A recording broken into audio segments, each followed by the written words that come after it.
I went on with Clement, and I literally worked at that shop 7 days a week. Uh-huh. 7 days a week I was there. You didn't have to give me a reason to be there. I was Yeah. just I completely immersed myself into this whole automotive situation. But that back then it was about building fast cars. That was Yeah. our thing. Yeah. Everybody wanted a street racer. And my Corolla that I had, it went from being a daily driver, getting from point A to point B thing to a full blown race car. That's all Ah, I wanted to do with this. You they call understand? it back in those days they call it a hot rod. Exactly.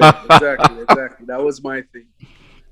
So being so dedicated to this industry, to learning the trade. Clement, he had the garage, but he was also working for Tamkin Toyota in Miami at the time. Yeah. Yeah, he told me, he said, listen, you can't just, every money that you get in, because he was paying me at the shop as well, but it wasn't Yeah. nothing significant. It was more about learning the trade, Mm-hmm. you know. Um, he came to me one day and said, listen, you can't just be doing this every day like this. You have to, what's your game plan? What's your next move? Mm-hmm. And I said, I'm not really sure. Hello? Did I lose you? Okay. Yeah, yeah, okay. Yeah. I said, I'm not really sure. What do you think? He said, well, I think personally that if you're going to be serious with this, I can get you a job at Potemkin Toyota. And I thought about it long and hard. And eventually I said, yeah, let's do it. He went and he spoke to the service manager, Bill Mercado. Never forget this guy. This is the guy that really gave me my first shot in the automotive game and the first manager that fired me. That's why That's a I whole won't different forget him. story. Yeah. It's a whole different story, but he gave me my shot. And initially, they hired me as the guy that would come around and mop the floor. So if a Yeah. technician dropped something on the floor, oil, whatever it is, oil spill, Mm-hmm. I was the guy that was right behind him. What is going on with his camera? Okay. Yeah, sorry about that. I was the guy that was right behind the technician, mopping up the oil, cleaning up the bathrooms, taking out the garbage, disposing of the old parts, all of that stuff. Mm-hmm. Until Clement came to me one day and said, listen, I went and I spoke to Bill and explained to him that you're quite advanced. You don't need to be doing all of that menial stuff. You need to be on the line, what they On the call the line, line, yeah. Yeah, on the actually floor, working yeah. on the cars. Right. So Bill said, okay, he came to me and said, listen, I'm going to give you a shot. You're going to be our lube tech. Back then, they didn't really have designations for lube techs and stuff like that. Everybody did everything in the shop. 1 second, let me set up this thing a little bit better because it keeps falling. Yeah, that's better. So everybody did everything, and I got on the line as a lube tech, and I went from when you're working in a dealership, it's a completely different situation. You know what I mean? It's not like a private garage. So everybody have to be clean. You have to be Yeah. maintained. Yeah. And Organized, yeah. yeah, there was a guy that used to work there, Errol, God rest his soul. Errol used to ask me, how is it? What am I doing every day while I was covered in grease from head to toe? Like I looked like I was working inside of the engine instead. You understand? Yeah. But my uniform was black, and he's like, what are you doing? Why do you get so dirty? There's no need to get so dirty. But it's part of the learning process. Yeah. You understand? It went so far. I went so far into this whole industry that learning that it got to the point where my girlfriend used to say to me, you didn't go to work today. You're too clean. Yeah. So it's just to show the process. You Yeah. understand? Yeah. I'm Yeah. saying? I remember because a lot of guys, when you see them in uniform, they're going out or they're going on the road or running an errand or anything like that, and people used to look at them and say, "You're not a mechanic." Or they're used to mechanic being a grease monkey, as I say. Yeah. Yeah. I mean, when I used to go home in my last stint, my nails were impeccable. Like a lot of people couldn't believe that I was actually a mechanic. Yeah. You know? Yeah. Yeah. But Look. that's my story. How I started in this. Oh, you started out very interesting. Let's go a little bit now into how you got involved in the dealership right out. Your transition from being on the floor to a service manager. Well, going back to the same gentleman, Bill Mercado.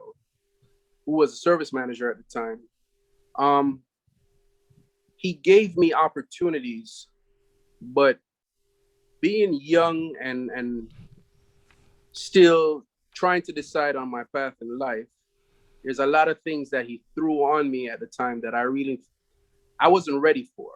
Yeah. You understand? And he basically came to me one day and he said to me, I'm sorry, but I have to let you go. And I Mm-hmm. said, but I don't understand. I'm doing everything right. He said, yeah, but you have passion for race cars, but you will never be anything in a dealership. Really? Dealership environment, as opposed to a street mechanic, is two totally different things. Uh-huh. And a lot of guys would not understand that until you come off the street and start working in a dealership. Yeah. You understand? But at the time, I didn't get it. I just felt like this man had something against me. Mm-hmm. But when he pointed that out to me, I took it as a challenge for myself to improve, because I needed to find out what this man is talking about. He's telling me that I would never be anything in a dealership. Yeah. You understand? So he fired me. And when he fired me, I went home and I sat and I thought about it long and hard. I could either take this as a defeat, Mm-hmm. or I could take this as a challenge to step up to that level that he's thinking about, even Yeah. though I didn't know what it was at the time, Mm-hmm. you know? So I called up Clement, which is my mentor, my teacher, and I was like, what is Bill talking about? He's saying that I'll never be good enough for this industry. What exactly is it that he's looking for that I didn't provide to you guys? He's saying, well, a lot of training programs came up that you never took advantage of. Back then, it was the Toyota T10 program. Now they have the T21, I believe it is. Yeah. T21. Right? Yeah. Right. But back then, it was the T10 program, and the dealership was actually paying for your training. Right. Yeah. But I was too busy racing cars and out there looking for girls and doing the things that I wasn't supposed Yeah. to be Yeah. doing. Like I told you, I had a girlfriend at the time, Yeah. right? Um, so I was doing stuff that I wasn't supposed to be doing. And what I got from that whole scenario was that nobody's going to take me serious until I took myself serious. Serious. Yeah. You understand? So I went back and I spoke to Bill. I asked him for my job, and he says, not as long as he's alive will I ever work back at Toyota. Which is crazy, huh? Mm. That's what he said. But I said, you know what? I'm not going to allow this guy to stop me. Yeah. And I literally walked 3 blocks up the street, and I walked into Mazda.